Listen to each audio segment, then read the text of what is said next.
He thought it was just a blind date until she said, "You don't remember me, do you?" Caleb Ward checked his watch again. 6:43 p.m. He had no idea why he'd agreed to this. His sister had begged him to go, just one blind date. "Caleb, you need to talk to someone who isn't a board member or an investor."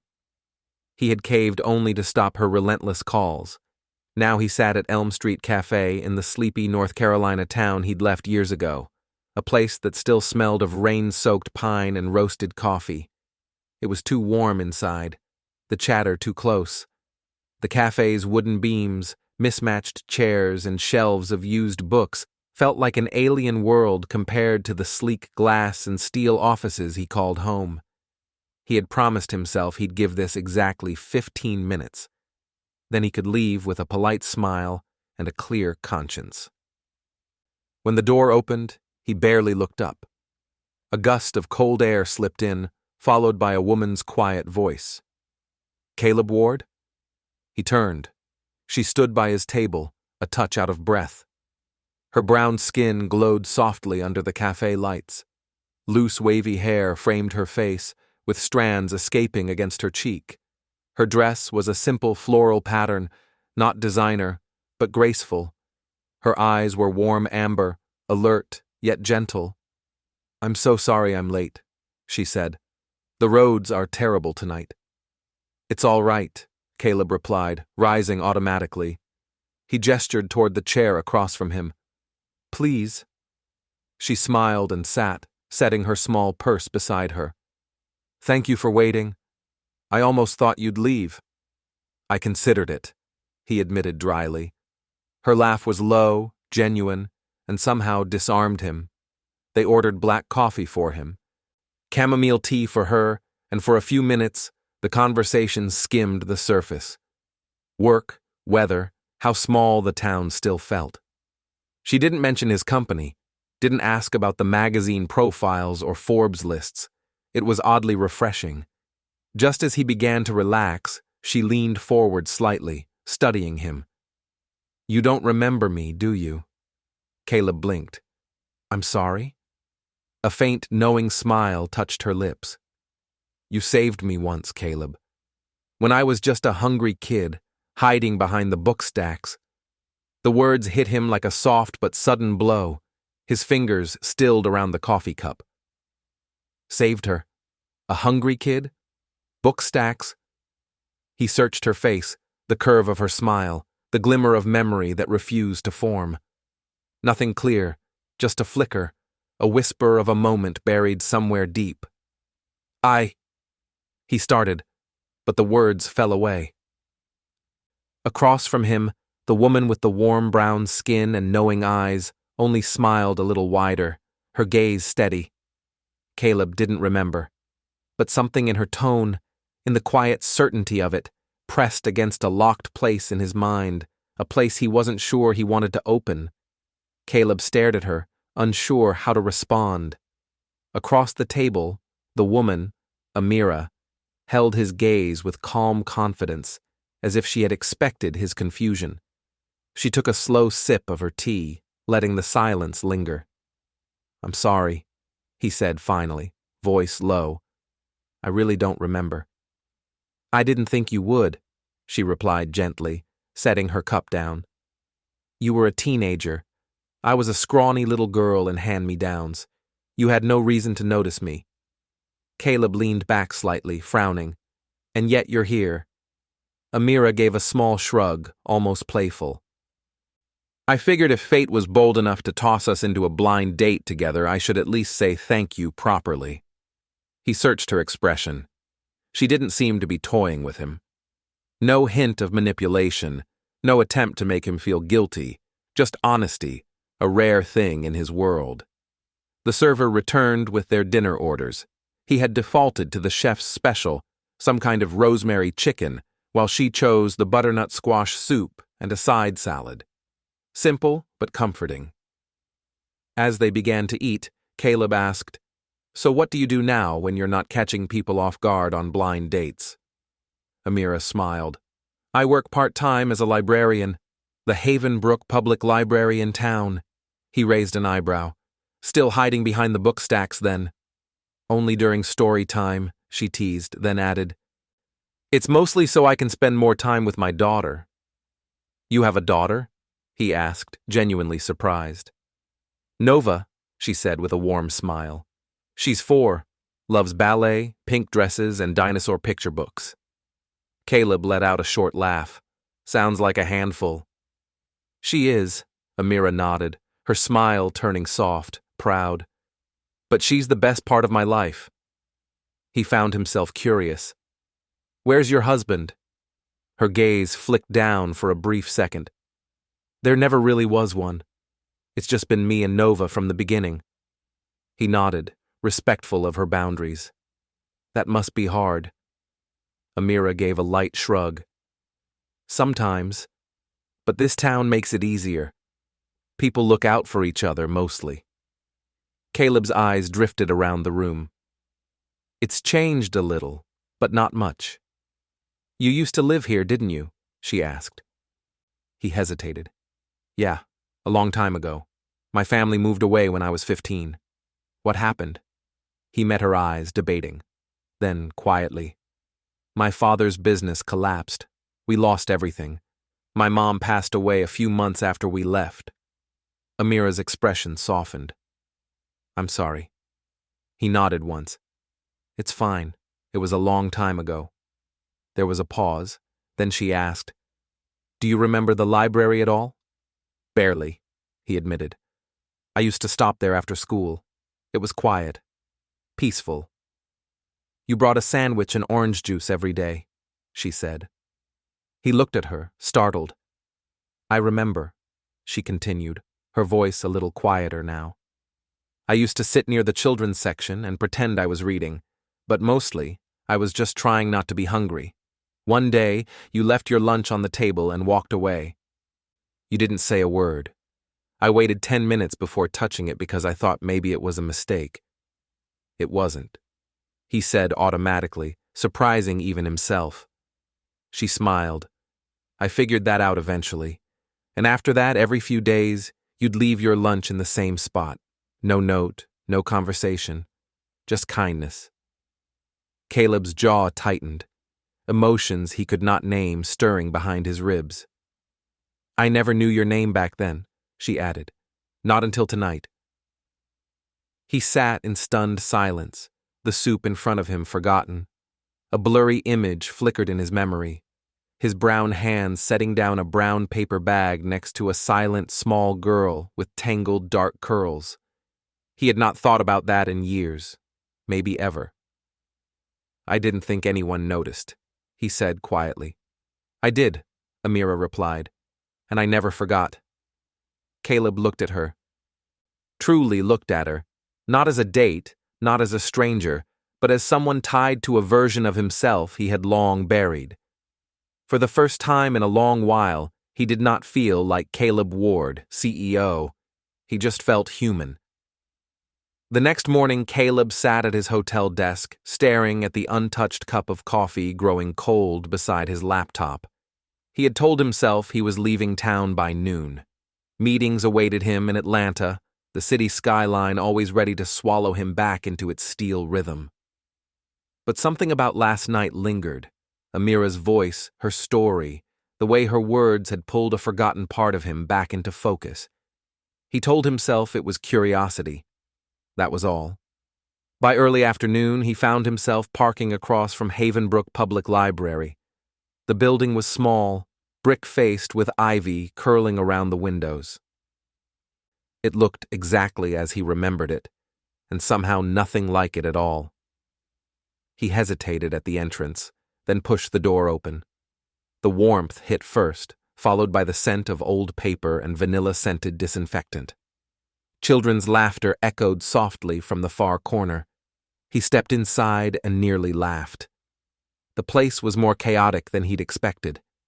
In the children's section, tucked between shelves painted like trees, a small group of toddlers and preschoolers were sitting on mushroom-shaped cushions, listening to a young woman read from a picture book. And right in the center, twirling slowly in a pink dress and ballet slippers, was a little girl. Her rich brown skin caught the light as she spun, arms overhead, her natural hair gathered into a tiny bun. She was completely absorbed in her imaginary performance. Caleb blinked. That had to be her. Nova. He stood there for a moment, unsure if he should interrupt. But before he could decide, the girl spotted him. She stopped mid-twirl, tilted her head, and marched right over.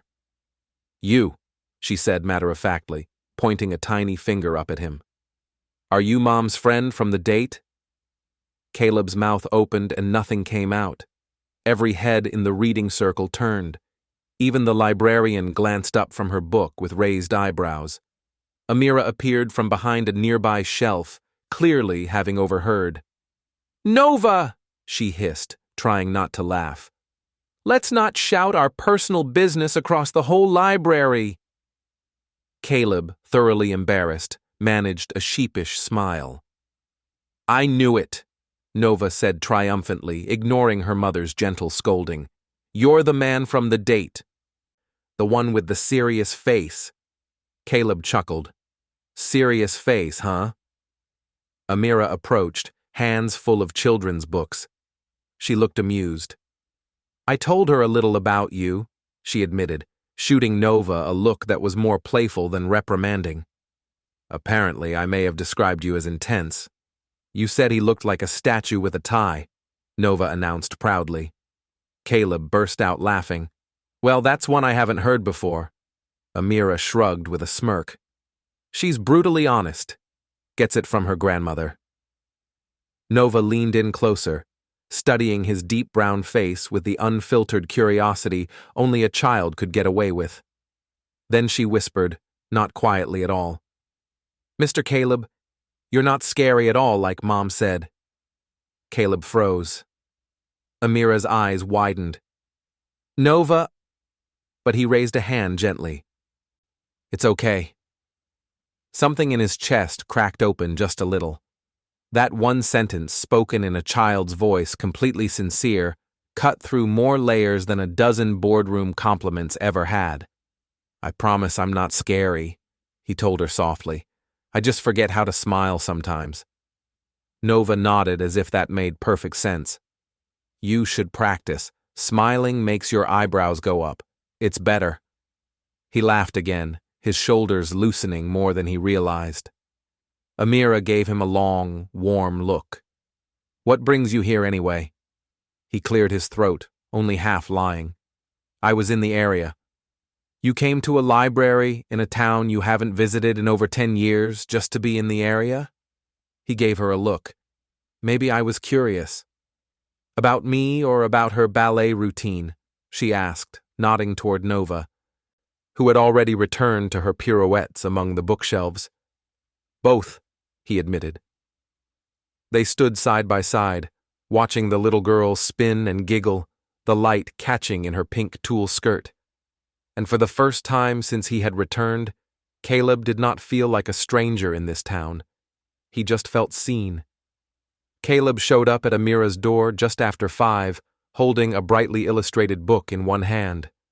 "Nova dropped this," he said, as soon as she opened the door. She was too busy twirling through the non-fiction aisle. Amira blinked, then smiled. "Oh no, not dancing dinosaurs. She's been asking for that one for days." He handed it over. "I figured it might be important." She laughed softly. "You figured right. Want to come in for a minute?" Caleb hesitated, then nodded.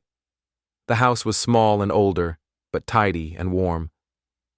Faded wallpaper, framed drawings clearly made by little hands, the faint smell of cinnamon and crayons lingering in the air.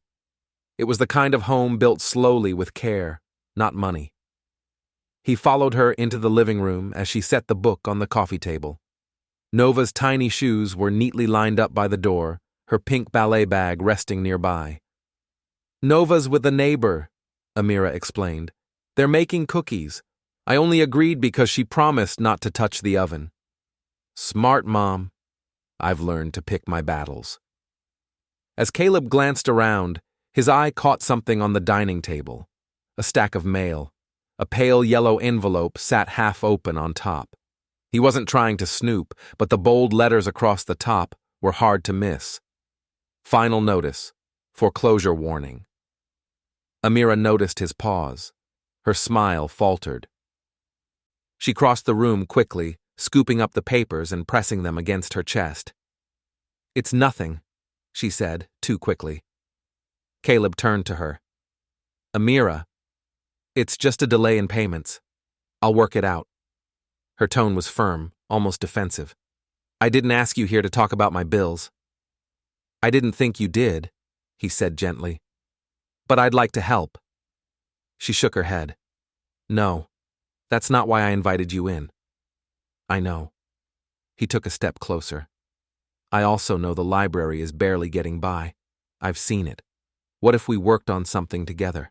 I could fund a reading and education program through the library, something permanent. We could hire more staff, expand the kids' section, host events." Amira's expression shut down before he could finish. "Caleb," she said quietly, "I don't want to be your charity." He blinked, stunned. "That's not what this is." "It might not feel that way to you," she replied, her voice calm but steady. "But to me, that's exactly what it feels like." He ran a hand over his short fade. "Amira, I'm offering to invest. This isn't about pity." "Easy for you to say," she said, arms folding. "You walk in, see a foreclosure notice, and suddenly you're ready to fix it all like it's just another business problem. But this isn't business. This is my life." "I know that." "Do you?" she asked softly. "Because I've spent years building this life, this home for Nova, without help. And I don't want the first person who steps in to fix things just because he can afford to." Caleb felt the sting behind her words. Not anger, just disappointment, and a wall rising between them. "I didn't mean to offend you." Amira's expression softened slightly, but her eyes stayed guarded. "I know, and I appreciate that you care. But this town has seen its share of rich men swoop in and save things. They always leave, and they usually take something with them." He looked down, the weight of unspoken history pressing between them. After a long silence, he said, "I didn't come to take anything from you." "I know," she whispered, but she did not say more, and he did not stay long after that. As he stepped out into the cool twilight, the book still fresh in his memory, so was the look in her eyes. Pride, fear, and something else he could not name. He had offered help, not charity, but maybe in her world there was no difference. It was nearly midnight when Caleb's phone rang. He almost didn't answer. He had just returned from a long investor dinner in Charlotte and was about to shut down for the night. But when he saw the caller ID, Mrs. Hargrove, Amira's neighbor's number, he picked up immediately. "Mr. Ward." The woman's voice was strained. "I didn't know who else to call. Nova's very sick. Amira's trying to drive her to the hospital, but her car won't start. She's panicking and—" "I'm on my way," Caleb said before she could finish. He didn't change, just grabbed his keys and coat and was out the door in seconds. The drive from his lakeside hotel to the edge of town took nearly 20 minutes, the roads slick with freezing rain. He kept one hand tight on the wheel and the other clenched around his phone, though no one was calling back. His mind spun with images. Nova curled up in her pink dress.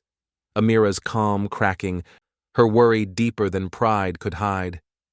When he finally pulled up to Amira's darkened street, she was sitting on the porch steps in a sweatshirt and leggings, cradling Nova in her lap. The little girl was burning with fever, her face flushed, her arms limp around her mother's neck. Without a word, Caleb got out, opened the passenger door, and held out his arms. Amira hesitated for a second. Then she handed Nova over. "She just started burning up," she whispered, voice breaking. "I didn't know what else to do." "We're going to take care of her," Caleb said quietly. He drove them to Riverbend General Hospital, the only hospital in the region equipped for pediatric emergencies. He gave no last name, no explanation of who he was. just handed over his credit card and asked for the best available care. Amira stayed with the nurses while Nova was checked in. Caleb remained in the waiting room, pacing, buying snacks he didn't eat, flipping through magazines he didn't see. When Amira returned, eyes red but steadier, he handed her a cup of water. "She's stable," she said. "They gave her fluids. Said it was a strong flu. If the fever drops in a few hours, we can take her home." Caleb exhaled slowly. Thank God. Amira sat beside him, hands trembling slightly in her lap. "I can't believe this is happening," she murmured. "I couldn't even afford the intake fee. If you hadn't—" "You don't have to thank me," he interrupted softly. "You're her mom. That's your job. Let this be mine." She said nothing. Later, after Nova was moved to a private recovery room, Amira left briefly to talk to the billing nurse about discharge paperwork.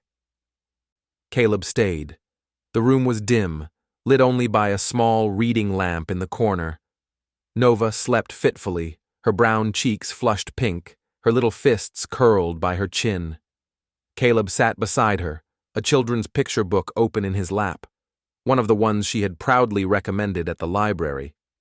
He read quietly, his voice steady, calm. Every so often, he dipped a cloth in cool water and wiped her forehead. When Amira returned, she stopped in the doorway. Caleb was still reading, his deep voice low and warm. Nova had shifted in her sleep, head resting lightly against his arm, breathing evenly. He looked up when he noticed her. "I hope it's okay," he said softly. "She was asking for you." Then she just drifted off. Amira nodded slowly, stepping inside. "I've never seen anyone do that for us," she whispered. Her voice cracked. Caleb looked at her, really looked, and something shifted between them. The air felt different now. Not heavier, but more honest. "You two shouldn't have to do everything alone," he said. Amira walked over and sat beside him, silent for a moment. She reached out and gently brushed a curl from Nova's damp forehead. "She's lucky you were here." "I'm lucky she trusts me," he said. They sat together in the quiet hum of the room. No words left to fill the silence, just the soft breathing of a child and the quiet, unexpected peace of not feeling alone. They walked in silence beneath the canopy of early spring trees, the hospital now far behind them. Nova had been discharged an hour earlier, her fever finally broken. She was back home, asleep in her bed, curled around a stuffed dinosaur. Amira had offered Caleb coffee as a thank you, but he had suggested a walk instead. Now, the two of them strolled slowly through the quiet residential streets of the town Caleb had not visited in years. "It hasn't changed much," he murmured. Amira glanced up at him. "Is that a good thing or a bad thing?" He gave a small smile. "Used to be the worst thing in the world." They walked a few more steps before he spoke again, his voice lower. "My mom died here." Amira looked at him gently, but said nothing. "We left town not long after," he continued. "My dad's business collapsed. Bankruptcy, scandal. I was 15. Everyone I thought were friends disappeared overnight. We couldn't afford our house anymore, or much of anything. And then she got sick." Amira stopped walking. Caleb slowed beside her. "I hated this place for a long time," he admitted. "Every corner, every street just reminded me of what we lost, what I couldn't fix." "You were a kid," she said softly. He nodded, jaw tight. "I know that now. But for a long time I thought if I worked hard enough, earned enough, built something powerful enough, maybe I could rewrite all that." Amira looked at him, eyes searching. "And did it work?" He let out a breath. "I built the company. The money came. Recognition. But none of it ever felt like enough." A light breeze rustled the trees. Somewhere in the distance, a dog barked. Caleb turned to face her fully. "But when I walked into that library," he said, "and saw Nova twirling in her little pink dress, and you smiling like the world wasn't falling apart. I didn't feel like I needed to fix anything. I just wanted to be there. Amira's expression softened. That's a big thing for someone who sees the world in terms of problems to solve. I don't want to solve you, he said, half laughing, or her. I just want to be part of whatever this is. They stood in silence, the air thick with something tender and real. Then Amira said quietly, "Maybe you left the pain here, and now you're finding the healing." Caleb blinked. The words hung in the space between them, gentle but profound. For a man who spent most of his life measuring things in metrics and milestones, her words felt like truth, not something to quantify, just something to feel. He looked up at the familiar sky, the same one that had once watched a broken boy leave town in silence. Now it saw a man choosing to stay. The knock on Amira's door came just after sunset. She wasn't expecting anyone, and when she opened it, the sight of the man standing there made her heart drop. "Hello, Amira," he said smoothly. She instinctively stepped in front of the doorway, shielding Nova's drawings taped to the wall behind her. "Logan," she said, voice tight. "What are you doing here?" "I heard you're doing well," he said, glancing over her shoulder. "Met someone. A real high roller, huh?" She did not respond. Logan's smile didn't reach his eyes. "Thought I should check in. Since I never really got my chance to be part of Nova's life." Amira crossed her arms. "You had chances. You just didn't take them." "Well," he said, shrugging, "maybe it's time I did." The meaning behind his words chilled her. She slammed the door without another word. 2 days later, she was served with custody papers. The official notice shook her more than she wanted to admit. Logan had never cared before. He had never paid a cent in child support. But now, suddenly, he wanted to play the father card. Because of Caleb. Because he saw what she had, or what he thought she was about to have. Amira stared at the legal document, her hands trembling. Later that night, when Caleb came by with dinner and one of Nova's forgotten stuffed animals, she tried to hide it, but he saw the papers on the kitchen counter. He read the headline and looked at her. "Amira," he said softly, "you don't have to do this alone." She shook her head. "I'm not letting you get involved." "You're not letting me help because if I do," she said, her voice shaking, "and I lose, then it will feel like I lost everything." Caleb stepped closer. "This isn't about pride anymore." "It is to me," she snapped, then softened. "I know your world, Caleb. Lawyers, contracts, power plays, but that's not mine. I can't let you fight my battles." He didn't argue. He just nodded.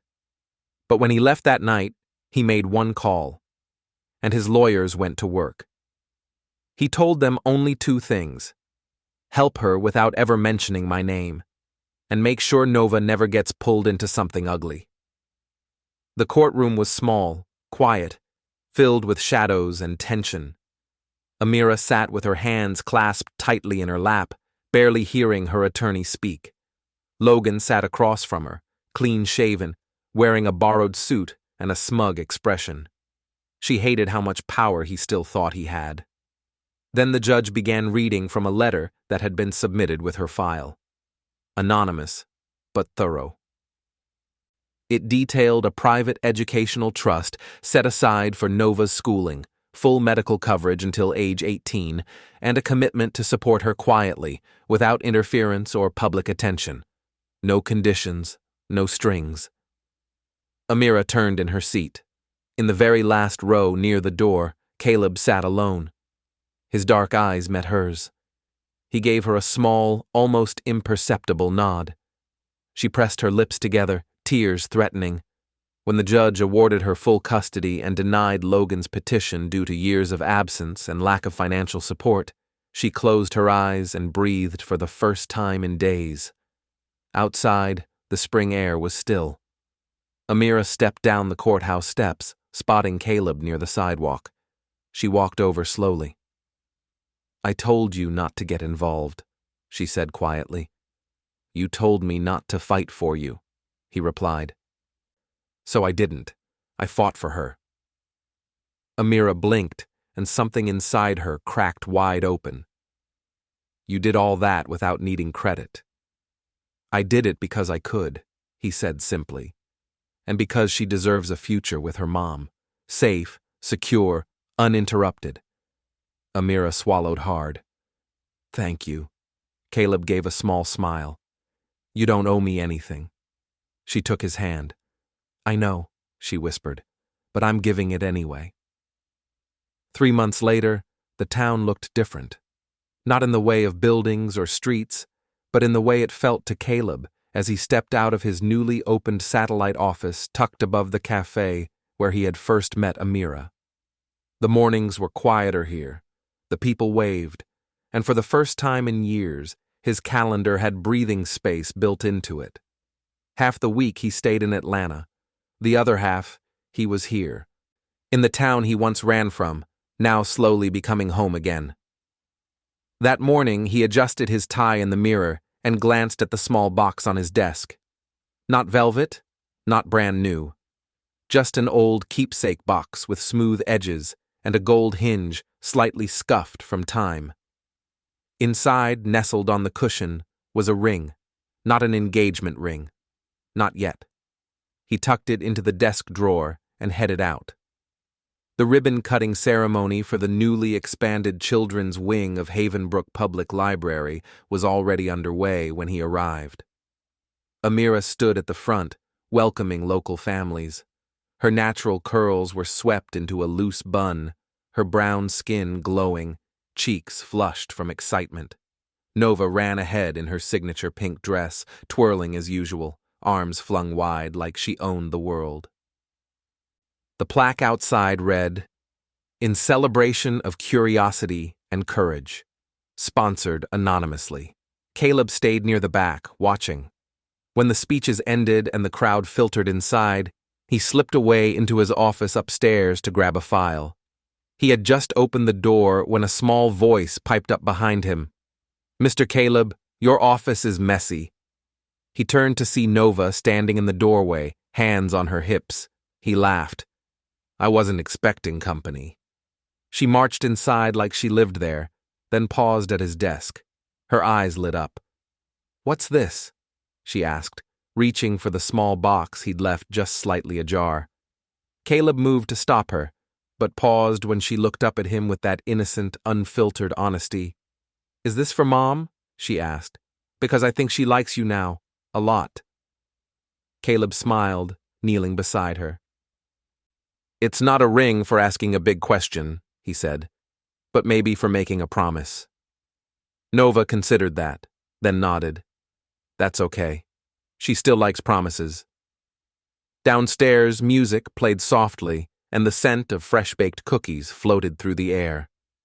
Caleb spotted Amira near the doorway talking to a reporter from the town paper. He walked over and gently touched her elbow.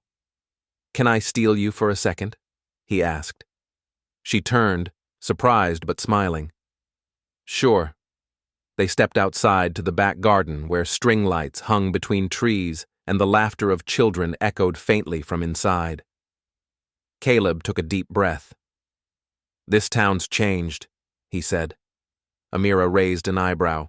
"You mean you've changed?" "Maybe both."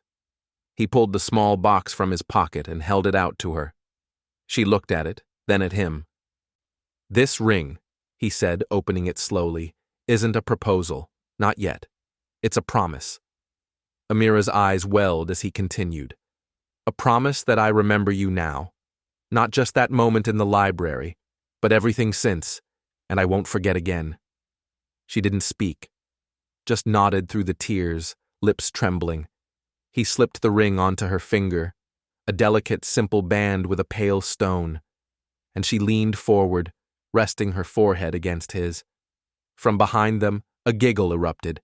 They turned just in time to see Nova bounding down the steps. "Mr. Caleb!" she shouted, flinging her arms around his legs. "Now you're stuck with us forever!" Amira laughed through her tears. Caleb crouched to scoop Nova into his arms. "Stuck with you?" he said. "That sounds like the best deal I've ever made." And under the soft glow of garden lights, surrounded by the sounds of a library reborn, the three of them stood together. Not just as strangers crossing paths, but as something whole, something new, something worth staying for.